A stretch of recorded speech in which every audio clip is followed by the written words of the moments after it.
উপস্থিত মুহতারাম সম্মানিত মুসলিম کرام, সর্বপ্রথম মহান রব্বুল আলামিনের দরবারে শুকরিয়া জ্ঞাপন করে বলি আলহামদুলিল্লাহ। আল্লাহ পাক রব্বুল আলামিন আমাদেরকে দুনিয়ার সকল ব্যস্ততা থেকে ফারেক করে, দুনিয়ার সকল প্রকার ফিতনা ফাসাদ থেকে মুক্ত করে আল্লাহ পাক রব্বুল আলামিন সুস্থ শরীরে যে আসার তৌফিক দিয়েছেন, এজন্য আরেকবার বলি আলহামদুলিল্লাহ।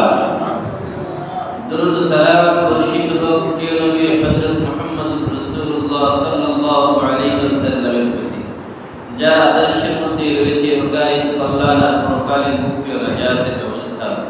আল্লাহ পাক রব্বুল আলামিন তার হাবিব সম্পর্কে বলেছেন, লাকাদ কানা লাকুম ফি রাসূলিল্লাহি উসওয়াতুন হাসানা, নিশ্চয়ই তোমাদের জন্য রয়েছে সর্বোত্তম আদর্শ আর নমুনা নবী মুহাম্মদুর রাসূলুল্লাহ সাল্লাল্লাহু আলাইহি ওয়াসাল্লামের প্রতি। এজন্য আমাদের সকল কাজে কর্মে জীবন চলার যত পাথে আছে সব ক্ষেত্রে আমাদের আদর্শ আর রোল মডেল হচ্ছে প্রিয় নবী হযরত মুহাম্মদুর রাসূলুল্লাহ সাল্লাল্লাহু আলাইহি ওয়াসাল্লাম। সম্মানিত প্রিয় উপস্থিতি, আমার আজকের আলোচনার বিষয়বস্তু হচ্ছে হালাল। হালাল এবং হারাম দুইটি পার্ট, কিন্তু আজকের জুমায় শুধু হালাল সম্পর্কে আলোচনা করব ইনশাআল্লাহ। আগামী জুমায় হারাম সম্পর্কে আলোচনা হবে ইনশাআল্লাহ। আল্লাহ পাক রব্বুল আলামিন পবিত্র কোরআনুল কারীমের মধ্যে মানুষের প্রয়োজনে যত বিষয় প্রয়োজন সব কিছু সবিস্তারে উল্লেখ করেছেন। মানুষের জীবন চলার জন্য আল্লাহ পাক রব্বুল আলামিন আহারের ব্যবস্থা করেছেন। খাবারের প্রয়োজন মানুষের জীবনে। এই খাবার কেমন হবে? দেখেন, দুনিয়ার মধ্যে কোনো যান্ত্রিক জিনিস, সেটা মোটর বাইক হোক, যে কোনো গাড়ি হোক, যেগুলো তেলে চলে, এখন এই যে জিনিসগুলো ইঞ্জিন চালিত জিনিসগুলো যারা আবিষ্কার করেছেন, তারা জানেন এই ইঞ্জিনের জন্য চলার জন্য খাবারের প্রয়োজন। সেটা কি? ইঞ্জিনের খাবারের প্রয়োজন হচ্ছে পেট্রোল, অকটেন, ডিজেল, এক একটা জিনিস। তো গাছের জন্য আহার প্রয়োজন। গাছের আহার কি? গাছ মাটি থেকে তরলতা টেনে টেনে সে তার খাবার গ্রহণ করে। পোকামাকড়ের খাবার প্রয়োজন। আল্লাহ পাক রব্বুল আলামিন এই পোকামাকড়ের জন্য আল্লাহ তাআলা জমিনের মধ্যে এমন বিষয় রেখে দিয়েছেন যেটা তাদের খাবারের ব্যবস্থা হয়। জিন জাতির জন্য খাবারের প্রয়োজন। আল্লাহ তাদেরও খাবারের ব্যবস্থা করেছেন মানুষের উচ্ছিষ্ট খাবার থেকে। তো আল্লাহ পাক রব্বুল আলামিনের সর্বশ্রেষ্ঠ সৃষ্টি আশরাফুল মাখলুকাত আল্লাহ পাক রব্বুল আলামিন কোন বিষয়ের প্রতি এত শক্তভাবে বলেন নাই। একমাত্র মানুষের ব্যাপারে আল্লাহ চারটা কসম খেয়ে বলেছেন, সবথেকে সুন্দর অবয়বে সৃষ্টি করেছেন মানুষকে। ওয়াত-তিনি ওয়াজ-যাইতুন ওয়া তুরি সিনিন ওয়া হাদাল বালাদিল আমিন।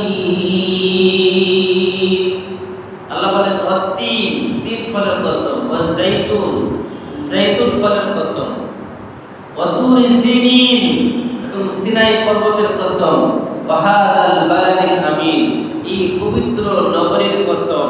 চারটা কসম খেয়ে আল্লাহ বলছেন, লাকাদ খালাকনাল ইনসানা ফি আহসানি তাকওয়িম। লাকাদ খালাকনাল ইনসান, আমি মানুষ সৃষ্টি করেছি, ফি আহসান, সবথেকে সুন্দর পদ্ধতিতে। মানুষের মতো সুন্দর সৃষ্টি আল্লাহ আর নাই। আল্লাহ বলেন আহসানি ফি তাকওয়িম, যত সৃষ্টি আমার আছে সকল সৃষ্টির মধ্যে সর্বশ্রেষ্ঠ সৃষ্টি হচ্ছে মানুষ। আর এই মানুষের জন্য আল্লাহ বাঁচার জন্য খাবারের ব্যবস্থা করেছেন। এখন মানুষের এই যে অন্তর, এই অন্তরটা আল্লাহ জানেন। এখন যদি কোনো মেশিন চলে ডিজেলে, এটার মধ্যে যদি অকটেন দেওয়া হয় একটা ক্ষতি হবে। কোনো মেশিন চলে পেট্রোলে, ওই পেট্রোলের মেশিন কি পানি দিয়ে চলে বলেন তো? ডিজেল দিয়ে চলবে সাময়িক, কিন্তু বড় ধরনের ক্ষতি হয়ে যাবে। আপনি এই যে যেই জিনিসের উপযুক্ত তাকে ওই জিনিস না দিয়ে যদি অন্য কোনো জিনিস দেন, তাহলেই তার মধ্যে ক্ষতি হবে। তো ঠিক সেই রকম ভাবে আল্লাহ মানুষ সৃষ্টি করেছেন। আল্লাহ জানেন মানুষের জন্য কোন খাবার সবথেকে উত্তম। এই জন্য আল্লাহ খাবারের একটা তালিকা দিয়েছেন। আল্লাহ এই খাবার সম্পর্কে 50-এর ঊর্ধ্ব আয়াত নাযিল করেছেন, শুধু এই পবিত্র হালাল খাবার সম্পর্কে। কত গুরুত্বপূর্ণ একটা বিষয়, কারণ এটা মানুষের ইঞ্জিনের জন্য, মানুষের খাবারের প্রয়োজন। খাবার ছাড়া মানুষ অনেক লম্বা সময় চলতে পারবে না, মানুষ দুর্বল হয়ে যাবে, মানুষ হাঁটতে চলতে ফিরতে কাজ করতে আর সক্ষমতা থাকবে না। এই জন্য আল্লাহ পাক রব্বুল আলামিন বলেছেন, তোমার যদি এই সক্ষমতা ধরে রাখতে চাও, তোমার ফিটনেস যদি ভালো রাখতে চাও, রোগ মুক্ত থাকতে চাও, তাহলে হালাল খাবারের ব্যবস্থা করো। তো এই আল্লাহ তাআলা এই হালাল খাবার সম্পর্কে আমাদের কি বলেছেন পবিত্র কোরআন কারীমের থেকে আমরা ইনশাআল্লাহ ধারাবাহিকভাবে শুনব। আল্লাহ পাক রব্বুল আলামিন বলেন, ইয়া আইয়ুহান নাস, ইয়া আইয়ুহান নাস কুলু মিম্মা ফিল আরদি হালালান তাইয়্যিবা ওয়া লা তাত্তাবি'উ খুতুওয়াতিশ শাইতান ইন্নাহু লাকুম আদুউম মুবিন। আল্লাহ বলল, ঈমানদারেরা, ওহে মানুষ, শুধু দুনিয়ার যত মানুষের সবাইকে লক্ষ্য করে বলছেন আল্লাহ, ও মানুষ, কুলু মিম্মা ফিল আরদি হালালান তাইয়্যিবা, জমিনের মধ্য থেকে যেই জিনিসগুলো হালাল এবং পবিত্র, হালাল পবিত্র ওই জিনিসগুলো তোমরা ভক্ষণ করো। ওয়ালা তাত্তাবি'উ খুতুওয়াতিশ শাইতান, তোমরা শয়তানের পদাঙ্ক অনুসরণ করো না, শয়তানের পথে চলো না। ইন্নাহু লাকুম আদুউম মুবিন, কেন? শয়তান হচ্ছে তোমাদের প্রকাশ্য শত্রু, শয়তান তোমাদের প্রকাশ্য শত্রু, শয়তান তোমাদের ভালো চায় না। শয়তান কি চায় আল্লাহ এটাও বলছেন, ইন্নামা ইয়া'মুরুকুম বিস-সু'i ওয়াল ফাহশা ওয়া আন তাকুলু 'আলাল্লাহি মা লা তা'লামুন। নিশ্চয়ই শয়তান তোমাদেরকে আদেশ করে, হুকুম করে, বলে বিসু, খারাপ বিষয়, মন্দ কাজের ব্যাপারে তোমাদেরকে আদেশ করে, অল ফাহশা, অশ্লীল কাজ, অশ্লীল কথাবার্তা, অশ্লীল সবথেকে নিকৃষ্ট যে কাজগুলো রয়েছে এগুলোর ব্যাপারে শয়তান তোমাদেরকে আদেশ করে। ওয়া আন তাকুলু 'আলাল্লাহি মা লা তা'লামুন, আর তোমরা আল্লাহর ব্যাপারে এমন এমন কথা বলো যেগুলো তোমাদের বলা উচিত না। ওয়া আন তাকুলু 'আলাল্লাহি মা লা তা'লামুন, এমন বিষয় সম্পর্কে, আল্লাহ সম্পর্কে তোমরা কথা বলো যে বিষয়গুলো তোমরা বিস্তারিত জানো না। এজন্য আল্লাহ পাক রব্বুল আলামিন বলেছেন, ওয়া ইযা কিলা লাহুম ইত্তাবি'উ মা আনজালাল্লাহ ক্বালু বাল নাত্তাবি'ু মা আলফাইনা আলাইহি আবা'ানা আওয়ালাউ কানা আবা'ুহুম লা ইয়াকিলুনা শাইআন ওয়া লা ইয়াহতাদুন। যখন তাদেরকে বলা হয় ইত্তাবি'উ মা আনজালাল্লাহ, আল্লাহ তাআলা যে কোরআন নাযিল করেছেন ওই কোরআনের অনুসরণ করো, কোরআনের কথা মেনে চলো, কোরআনের হুকুম মেনে চলো, তখন তারা কি বলেন? তারা বলে বাল নাত্তাবি'ু মা আলফাইনা আলাইহি আবা'ানা, তারা বলে না না না, আমরা তো এই কোরআন মানতে পারবো না, কোরআনের আদেশ নিষেধ মানতে পারবো না, বরং আমরা আমাদের বাপ-দাদাদেরকে যেই নির্দেশ, যেই আদেশের মধ্যে পেয়েছি, বাপ-দাদাদের যে কর্মকাণ্ড ছিল, যেই কাজ তারা করেছে ওই কাজ আমরাও করব। আওয়ালাউ কানা আবাউহুম লা ইয়াকিলুনা শাইআ ওয়া লা ইয়াহতাদুন। এবার আল্লাহ বলেন, আমার বান্দারা, যদি তোমাদের বাবা-মা তারা না বুঝে অজ্ঞতার কারণে মূর্খতার মধ্যে লিপ্ত থাকে, সঠিক পথ থেকে দূরে থাকে, তারপরেও তোমরা তোমাদের বাপ-দাদার আদেশ মানবে, তারপরেও কি তাদের হুকুম মানবে? আল্লাহ বলেন, তারা তো অজ্ঞতার মূর্খতার মধ্যে ছিল, তাদের আদেশ মানা যাবে না, তাদের পদাঙ্ক অনুসরণ করা যাবে না, বরং আল্লাহর কোরআন মানো, আল্লাহর কোরআন যা বলে ওই সম্পর্কে মেনে নিজের জীবন পরিচালনা করো। আল্লাহ পাক রব্বুল আলামিন বলেন, ইয়া আইয়ুহাল্লাযীনা আমানু কুলু মিন তাইয়্যিবাতি মা রাযাকনাকুম ওয়াশকুরু লিল্লাহি ইয়্যাহু তা'বুদুন। আল্লাহ বলেন, ও ঈমানদারেরা, কুলু মিন তাইয়্যিবাত মা রাযাকনাকুম, আমি তোমাদেরকে যে খাবার দেই, ওই খাবার যেটা পবিত্র, ওই খাবারটা তোমরা গ্রহণ করো, এটা তোমরা ভক্ষণ করো। ওয়াশকুরু লিল্লাহ, এবং পবিত্র খাবার খাওয়ার পরে তোমরা শুকরিয়া আদায় করো। ওয়াশকুরু লিল্লাহ, আর তোমরা শুকরিয়া আদায় করো আল্লাহর। ইন কুনতুম ইয়্যাহু তা'বুদুন, শুকরিয়া আদায় হবে কিভাবে? আল্লাহ বলেন, তোমরা যদি শুকরিয়া আদায় করতে যাও পবিত্র খাবারের, হালাল খাবারের, তাহলে আল্লাহর ইবাদত করো। আল্লাহ তাআলা রিজিক ভক্ষণ করলা, শরীরে শক্তি হলো, শক্তি সঞ্চারিত হওয়ার পরে যদি আল্লাহর হুকুমই না মানো, তাহলে তুমি মুখে যতই বলো আলহামদুলিল্লাহ, ওই আলহামদুলিল্লাহ কোনো কাজ নাই। কেন? খাবারের প্রথম দাবি হলো, শুকরিয়ার প্রথম দাবি হলো আল্লাহর হুকুম মেনে নামাজ আদায় করা, আল্লাহর ইবাদত করা। এটা হচ্ছে খাবারের এক নম্বর শুকরিয়া পদ্ধতি। এখন আপনি খাবার ভক্ষণ করতেছেন, আল্লাহ দেওয়া রিজিক, দুনিয়াতে খাবার খাচ্ছেন যা ইচ্ছা, খুব মন ভরে, কিন্তু দিন শেষে নামাজের সময় হয় খবর নাই, দিন শেষে আল্লাহর হুকুম মানার খবর নাই। শরীরে অনেক বেশি শক্তি যোগাচ্ছেন, কিন্তু এগুলো অন্যায় পথে ব্যয় করতেছেন। আল্লাহ বলেন, আমি যে তোমাদেরকে পবিত্র খাবার দিলাম, তার শুকরিয়া হিসাবে তোমরা আমার ইবাদত করো। এটা কে বলছে বলেন সবাই? আল্লাহ। তো আল্লাহর শুকরিয়া আদায় হবে কিভাবে? খাবারের পরে আল্লাহর ইবাদত করলে, খাবারের পরে আল্লাহর ইবাদত করলে আল্লাহর শুকরিয়া আদায় হবে।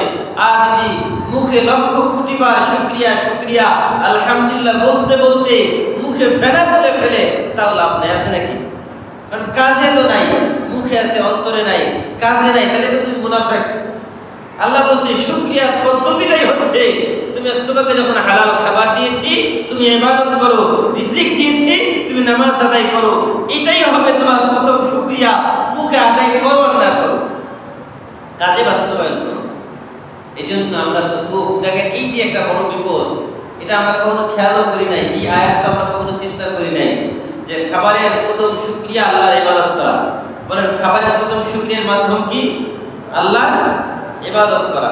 এখন আমরা সবাই কেউ কে আছি যে না খেয়ে থাকি, কেউ আছি? আমাদের ঘরে 5 জন সদস্য মনে করেন, তো 5 জন সদস্যের মধ্যে 3 জন খাবার খায় আর 2 জন দিনের পর দিন, মাসের পর মাস না খেয়ে থাকে, এমন নাকি? অথচ দেখেন, প্রতিটা মানুষের উপর আল্লাহর বিধান হচ্ছে খাবারের পরে আল্লাহর শুকরিয়া আদায় হিসেবে নামাজ আদায় করা। এটা আমার উপরে যেমন ফরজ, হাজী সাহেবের উপরে যেমন ফরজ, কাজীর উপরে যেমন ফরজ, একজন যুবক মানুষ তার উপরে ফরজ, বৃদ্ধ তার উপরে ফরজ, একজন কৃষক তার উপরে ফরজ, সবার উপরে সমানভাবে ফরজ। কিন্তু আমরা খাবার তো সবাই ভক্ষণ করছি, কিন্তু শুকরিয়া আদায় করি না। খাবার খাওয়ার পরে বলি আলহামদুলিল্লাহ, কত সুস্বাদু খাবার ছিল, কিন্তু এটা তো শুকরিয়ার পদ্ধতি না। শুকরিয়ার আসল পদ্ধতি হচ্ছে খাবারের পরে কয়েক রক্তে যে নামাজ আসবে, ওই নামাজ আদায় করা। এটা হচ্ছে সবথেকে উত্তম পদ্ধতি। এরপরে আল্লাহ পাক রব্বুল আলামিন বলেন, উহিল্লা লাকুম বাহিমাতুল আনআমি ইল্লা মা ইউতলা আলাইকুম, তোমাদের জন্য হালাল করেছি আমি চতুষ্পদ জন্তুগুলো, ইল্লা মা ইউতলা আলাইকুম, সবগুলো না। চতুষ্পদ জন্তুর মধ্যে রয়েছে গরু, ছাগল, হাঁস, গরু, ছাগল, এর মধ্যে আবার নির্দিষ্ট প্রাণী রয়েছে, এগুলো চতুষ্পদ জন্তু। এগুলো আল্লাহ তাআলা কোরআনে স্পষ্ট আয়াত দ্বারা নিষেধ করে দিয়েছেন। আল্লাহ বলেন, ইন্নামা হাররামা আলাইকুমুল মাইতাতু ওয়াদ-দামু ওয়া লাহমুল খিনজিরি ওয়া মা উহিল্লা বিহি লিগাইরিল্লাহ। আল্লাহ বলেন, তোমাদের জন্য হারাম করেছি চতুষ্পদ জন্তুর মধ্য থেকে। 1 নম্বর হচ্ছে মাইতা, তার মানে হচ্ছে রক্ত, তোমাদের জন্য হারাম করা হয়েছে। তোমাদের জন্য খিনজির, তার মানে শুকরের গোশতকে হারাম করা হয়েছে। এবং যে পশুটা আল্লাহর নাম ছাড়া জবাই করা হয়, যে পশু বিভিন্ন মাজারের নামে, বিভিন্ন বাবার নামে, বিভিন্ন দরগার নামে জবাই করা হয়, ওই পশুর গোশত খাওয়া হারাম। কিন্তু আমাদের সমাজে আছে না নাই? ওয়া মা উহিল্লা বিহি লিগাইরিল্লাহ। এখন অনেকে আছে মাজারের পাগল, এখন অনেকে আছে দরগার পাগল, এখন অনেকে আছে বিভিন্ন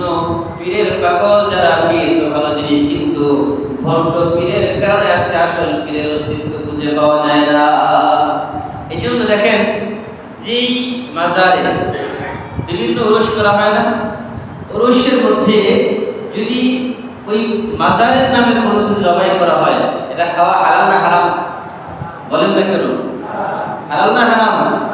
কিন্তু আমরা খুব পেট ভরে খাই, বলে খুব মজা ছিল রান্নাটা। রান্নাটা এত মজা, অন্য রান্না এত মজা হয় না। আরে হারাম তো মজা হবে, শয়তান তো ভালো করে মজা লাগাইছে। এই জন্য খবরদার কোনো উরুস টুরুস এগুলো তো যাওয়া যাবে না। এক নম্বর, যদি আল্লাহর নামে জবাই করা খাওয়া কোনো অসুবিধা নাই, একটা কেন 10টা গরু জবাই করুক, খাবেন পেট ভরে, যদি আল্লাহর নামে হয়। কিন্তু মাজারের নামে যাওয়া যাবে না। যাবে নাকি? যদি যান শিরিক হবে। যেটা আল্লাহ কোরআনে স্পষ্ট আয়াত দ্বারা নিষেধ করেছেন, এটা আমার কোনো বক্তব্য না, এটা আল্লাহ কোরআনের আয়াতের অনুবাদ করতেছি শুধু আমি। এরপর আল্লাহ রাব্বুল আলামিন বলেন, হুরিমাত আলাইকুমুল মাইতাতু ওয়াদ-দামু ওয়া লাহমুল খিনজিরি ওয়া মা উহিল্লা লিগাইরিল্লাহি বিহি ওয়াল মুনখারিকাতু ওয়াল মাওকুযাতু ওয়াল মুতারাদ্দিয়াতু ওয়ান নাতীহাতু ওয়া মা আকালাস সাবউ ইল্লা মা যাক্কাইতুম বিহি। এবার আল্লাহ রাব্বুল আলামিন বলেন, তোমাদের উপর হারাম করা হয়েছে মৃত প্রাণী। কোন প্রাণী? কিছুদিন আগে দেখলাম আমাদের পাটগ্রামে কোন এক জায়গায় যেন মরা গরুর গোশত বিক্রি করা হয়েছে, হয় না? এটা নিউজ হয়েছে, কিন্তু খুব বেশি দিন হয় না, মাস খানেক হবে। এটা নিয়ে আবার বিভিন্ন প্রশাসনের জনগণ রয়েছে, দেখলাম ধরপাকড় হয়েছে। এই যে আল্লাহ তাআলা বলছেন মৃত প্রাণীর গোশত তোমাদের জন্য হারাম করা হয়েছে, যারা এই কাজটা করেছে তারা খুবই ন্যাক্কারজনক, ঘৃণিত, নিকৃষ্ট কাজ করেছে। এখন মুসলমানেরা তো চিন্তা করে যে আমরা তো মুসলমান, উনিও মুসলমান। এখন মুসলমান যেহেতু আল্লাহর নামেই তো জবাই করবে, আর ভালো গরুই তো জবাই করবে, ভালো পশুই তো জবাই করবে, এটা মনে করে গোশত নিয়ে যায়। আর ভিতরে দেখা যায়, পিছনে দেখা গেল মরা গরুর গোশত খাইছে। এই যে নিকৃষ্ট কাজটা করলো, এটা সব থেকে চরম সে ঘৃণার কাজ করেছে। আর এই জন্য তার শাস্তিও হওয়া দরকার। একজনের শাস্তি থেকে বাকি সবাই যেন শিক্ষা নেয় যে না, এমন অন্যায়মূলক কাজ মুসলমান সমাজে করা যাবে না। আল্লাহ বলছেন তোমাদের মৃত প্রাণীর গোশত হারাম করা হয়েছে, এটা খাওয়া যাবে না।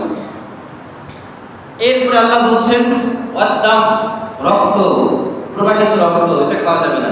এখন দেখেন আমাদের কসাই যারা গরু জবাই করে, মারাত্মক ব্যাপার, ওনারা জবাই করার সাথে সাথে পানি ঢেলে রক্ত বন্ধ করে দেন। ভিতরে রক্তটা থাকে, গোশত লাল থাকে, দেখা যায় গোশত ওজন বাড়ায় পানি দিয়ে, বাস, কিন্তু ওই যে রক্ত তো গোশতের সাথে লেগে আছে। কিন্তু না, নিয়ম হচ্ছে রক্ত প্রবাহিত হওয়ার জন্য সুযোগ দিতে হবে। রক্তটা বের হয়ে যাবে, পশুটা যখন একদম নিস্তব্ধ হয়ে যাবে, তখন তাকে সেলা শুরু করতে হবে। কিন্তু দেখা যায় যে না, জবাই করা শেষ, রক্ত 3টা কাটুক আর না কাটুক, 2টা কাটা শেষ, বাস পানি দিয়ে রক্ত বন্ধ করে বাস সেলা শুরু করে দিল। এটা ঠিক না, এটা মাকরুহ। এই কাজটা ঠিক না। এটা যারা করে, এটাও মুসলমানদের সাথে ধোঁকাবাজি করে। আর আমরা যারা গোশত কিনি মুসলমানদের কাছ থেকে, আমাদের কোনো অন্যায় হবে না, দোষ যা হওয়ার ওই যে তার হবে। এই জন্য আপনাদের কোনো চিন্তা নেই। তবে দেখে শুনে, বুঝে শুনে ভালো লোকের কাছ থেকে নেওয়া, যেন মনে হয় যে লোকটা ইমানদারি আছে কিছুটা। এরপরে আল্লাহ পাক রব্বুল আলামিন বলেন ওয়ালাহমুল খিনজির, শুকরের গোশত খাওয়া হালাল না হারাম? হারাম। কিন্তু দুঃখজনক, কিছুদিন থেকে একটা নিউজ দেখতেছি, এতদিন শুকরের গোশত বাংলাদেশে আমদানি করা এটা বাধ্যতামূলক ছিল না। এখন নাকি এমন চুক্তিও হয়েছে যে চুক্তিতে ভিন দেশ থেকে বাংলাদেশে শুকরের গোশত আমদানি করা বাধ্যতামূলক। এই চুক্তিটা খুবই নিকৃষ্ট চুক্তি হয়েছে মুসলমানের দেশে। এমন চুক্তি কোন সরকার করবে, এটা কখন মুসলমান মানবে না? মানবে নাকি? এটা আমাদের যে ধোঁকাবাজি করে তারা আমাদের খাওয়ানোর চেষ্টা করে, এটা যারা করবে তারা অপরাধী হবে। আল্লাহ পাক রব্বুল আলামিন বলেন ওয়া মা উহিল্লা বিহি লিগাইরিল্লাহ। আবার একই কথা, আল্লাহর নাম ছাড়া যেই পশুগুলো জবাই করা হয়, বিভিন্ন মাজার, বিভিন্ন দরগা, বিভিন্ন পীর, এগুলো খাওয়া হালাল না হারাম? বলেন না, হালাল না হারাম? যাওয়া যাবে? যাওয়া যাবে না। আল্লাহ পাক রব্বুল আলামিন বলেন ইয়াসআলুনাকা মাযা উহিল্লা লাকুম, তাদের জন্য কি কি হালাল। এবার আল্লাহ নবীকে প্রশ্ন করতেছেন, নবী আপনি আপনাকে সাহাবায়ে কেরাম জিজ্ঞাসা করে ইয়াসআলুনাকা মাযা উহিল্লা লাহুম, তাদের জন্য কোন কোন প্রাণী হালাল তারা আপনাকে জিজ্ঞাসা করে, আপনি বলেন কুল উহিল্লা লাকুমুত তাইয়্যিবাত ওয়া তুআমুল লাযীনা উতুল কিতাবা হিল্লুল লাকুম। আল্লাহ পাক রব্বুল আলামিন বলেন, নবী আপনি বলুন কুল উহিল্লা লাকুমুত তাইয়্যিবাত, তোমাদের জন্য চতুষ্পদ জন্তুর গোশতকে হালাল করা হয়েছে। তো চতুষ্পদ জন্তু বলতে এখানে কিছু নির্দিষ্ট করে দেওয়া হয়েছে, কিছু বাদ দেওয়া হয়েছে। তো এই জন্য গরু, ছাগল, উট, মহিষ, দুম্বা, ভেড়া, বকরি এগুলোর গোশত আমাদের জন্য হালাল করা হয়েছে। তবে শর্ত হচ্ছে আল্লাহর নামে জবাই করতে হবে। এরপর আল্লাহ পাক রব্বুল আলামিন বলেন, তোমাদের জন্য পবিত্র যে গোশত এগুলোকে তোমাদের জন্য হালাল করা হলো। আল-ইয়াওমা উহিল্লা লাকুমুত তাইয়্যিবাত ওয়া ইউহাররিমু লাকুম ওয়া ইউহাল্লিলু লাকুমুত তাইয়্যিবাত ওয়া ইউহাররিমু আলাইকুমুল খাবাইস। যত পবিত্র জিনিস আছে এই পবিত্রগুলো তোমাদের জন্য হালাল, আর যেগুলো নাপাক নিকৃষ্ট এগুলো তোমাদের জন্য হারাম, এগুলো তোমাদের জন্য হারাম করা হয়েছে। قل أرأيتم ما أنزل الله لكم من رزق فجعلتم منه حراما وحلالا قل الله أذن لكم أم على الله تفترون। আল্লাহ এবার বলছেন, কুল নবী আপনি বলুন আরাইতুম মা আনজালাল্লাহ লাকুম মিন রিজকিন, রিজকের কোন জিনিসটা হালাল আর কোনটা হারাম এই ব্যাপারে কি তোমাদের কোনো ধারণা আছে? আরাইতুম, তোমরা কি জানো, তোমরা কি দেখেছো মা আনজালাল্লাহু লাকুম বিহি মিন রিজকিন, রিজকের ব্যাপারে আল্লাহ কি নাযিল করেছেন? যে কোন যে ফাজআতুম মিন হারামা ওয়া হালালা, যে তোমরা যেটাকে ইচ্ছা হালাল বলতেছো, তোমরা যেটা ইচ্ছা হারাম মনে করতেছো, তোমাদের মন চায় না বাস এটা হালাল, তোমাদের মন চায় হারাম। এখন যদি এটা কেউ মনে করে এই যে বর্তমানে শুকরের যে যুক্তি দিন হয়েছে এটা যদি হালাল মনে করে করা হয়, তাহলে ইসলামের শরীয়তের বিধানের উসুল হচ্ছে যদি কোনো হালাল জিনিসকে হারাম মনে করা হয়, হারাম জিনিসকে হালাল মনে করা হয়, এটা কুফরি, ঈমান থাকে না। ঈমান এটা তো নিয়ম উসুল। এখন যদি কেউ এটাকে বিশ্বাস করে তাহলে তার ঈমানের খতরা আছে, আর যদি ব্যবসায়িক চুক্তি হিসেবে করে এটা অন্য বিষয়। আল্লাহ পাক রব্বুল আলামিন বলেন, নবী আপনি বলুন আরাইতুম, তোমরা কি দেখেছো মা আনজালাল্লাহু লাকুম মিন রিজকিন, রিজকের ব্যাপারে আল্লাহ কি তোমাদের জন্য নাযিল করেছেন। ফাজআলতুম মিনহু হারামা ওয়া হালালা, তোমরা তার থেকে একটাকে হালাল মনে করো আর একটাকে হারাম মনে করো।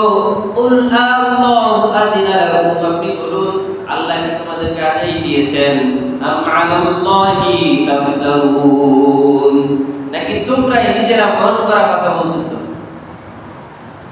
আল্লাহ পাক রব্বুল আলামিন বলেন, ফাকুলু মিম্মা রাযাকাকুমুল্লাহু হালালান তাইয়্যিবা, তোমরা হালাল খাবার খাও, এর পবিত্র খাবার ভক্ষণ করো। ওয়ালা তাকুলু লিমা তাসিফু আলসিনাতুকুমুল কাযিবা হাযা হালালু ওয়া হাযা হারাম। আল্লাহ বলেন তোমরা খাও ঠিক আছে, তো তোমরা ওয়ালা তাকুলু, তোমরা বলো না লিমা তাসিফু আলসিনাতুকুমুল কাযিব, তোমাদের জিহ্বা যেন কোন বিষয়ে মিথ্যা কথা না বলে, মিথ্যা বর্ণনা না দেয়। তোমাদের জিহ্বা যেন কোন বিষয়ে একটা জিনিস হারাম এটাকে হালাল বলে বিক্রি করে না দেয়, একটা জিনিস হারাম এটাকে হালাল বলে বিক্রি না করে, এরকম মিথ্যা ধোঁকাবাজি যেন তোমাদের জিহ্বাগুলো না করে।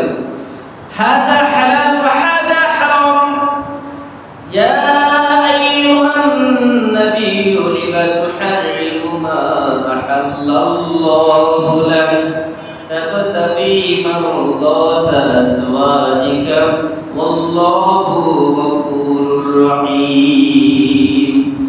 এই যে দেখেন কোন জিনিসকে হালালকে হারাম বানানো, হারামকে হালাল বানানো, এটা আল্লাহ নবীকেও ধমক দিয়েছেন। নবীকে বলেছেন ইয়া আইয়ুহান নবী লিমা তুহাররিমু, আমি আল্লাহ যে জিনিসকে হালাল করেছি আপনি কেন এটাকে হারাম করলেন? এটা একটা ঘটনা আছে সূরা তাহরীমের মধ্যে আসছে যে নবীর দুইজন স্ত্রী তারা রাসূল সাল্লাল্লাহু আলাইহি সাল্লামকে শরবত পান করাতেন। তারা যখন রাসূলকে শরবত পান করাতেন তো রাসূল সাল্লাল্লাহু আলাইহি সাল্লাম তার একাধিক স্ত্রীদের মধ্যে সমতা রক্ষা করতেন। রাসূল সাল্লাল্লাহু আলাইহি সাল্লাম প্রতিদিন বিকালবেলা প্রত্যেক স্ত্রীর ঘরে গিয়ে গিয়ে খবর নিতেন যে আচ্ছা কারো কোনো প্রয়োজন আছে কিনা। তো রাসূল সাল্লাল্লাহু আলাইহি সাল্লামের স্ত্রীগণ তারা জানতেন রাসূল শরবত পছন্দ করতেন। সেটা কিসের শরবত? মধুর শরবত।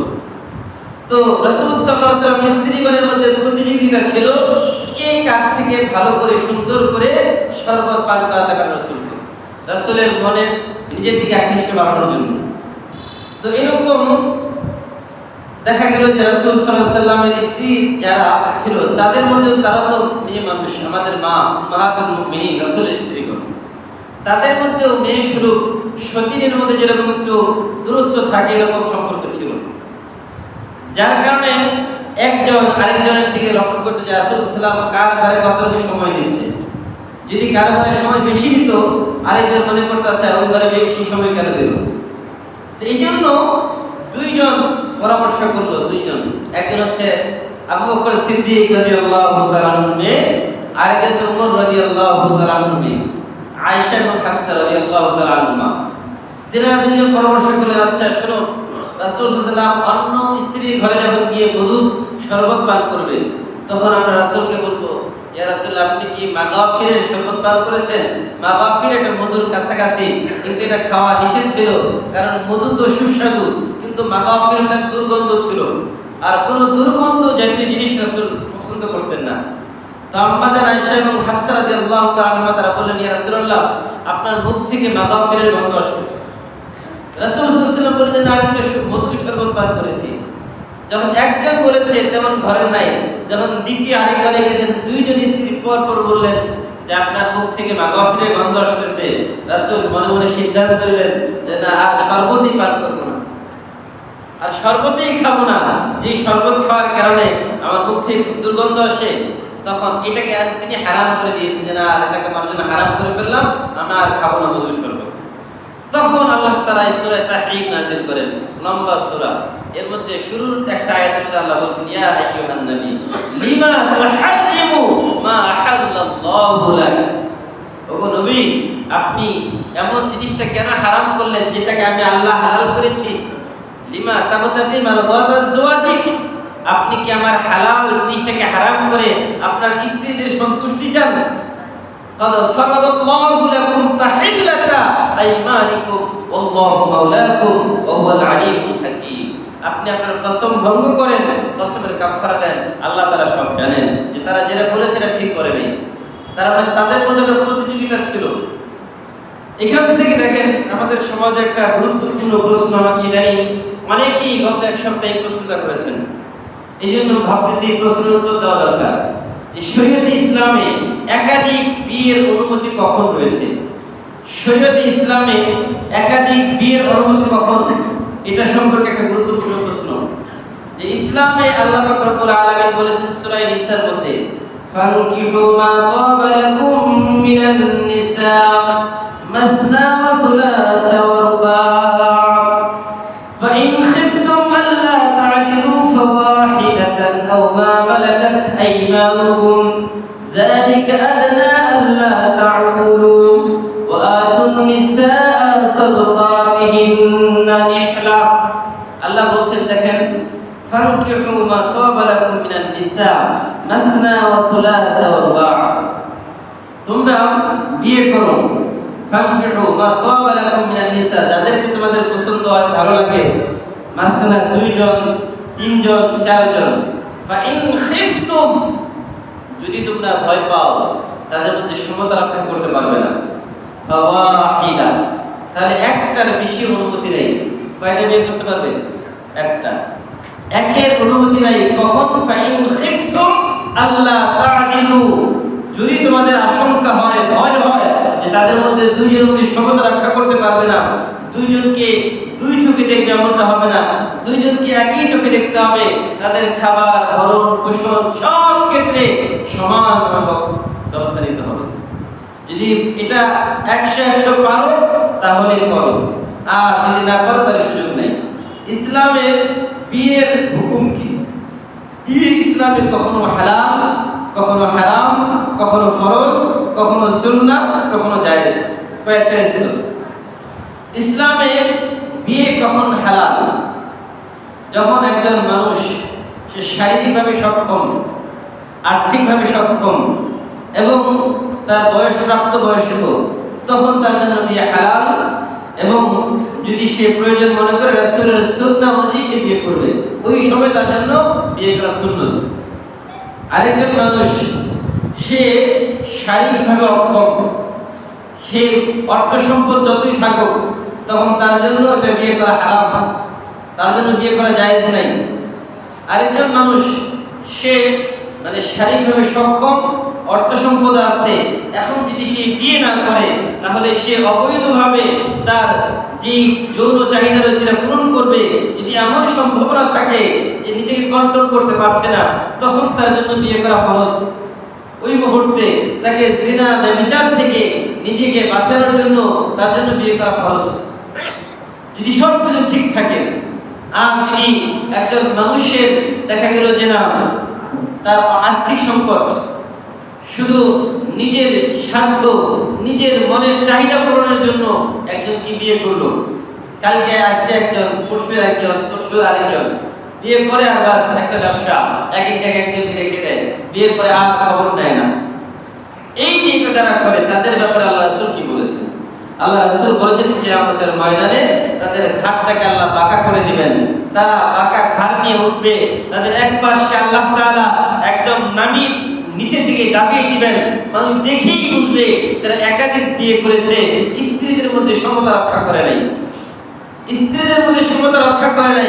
এই জন্য আমাদের সমাজে এখন যুবকরা আমাদেরকে বেশি প্রশ্ন করে, হুজুর 4টা বিয়ে তো সুন্নত, 4 বিয়ে সুন্নত।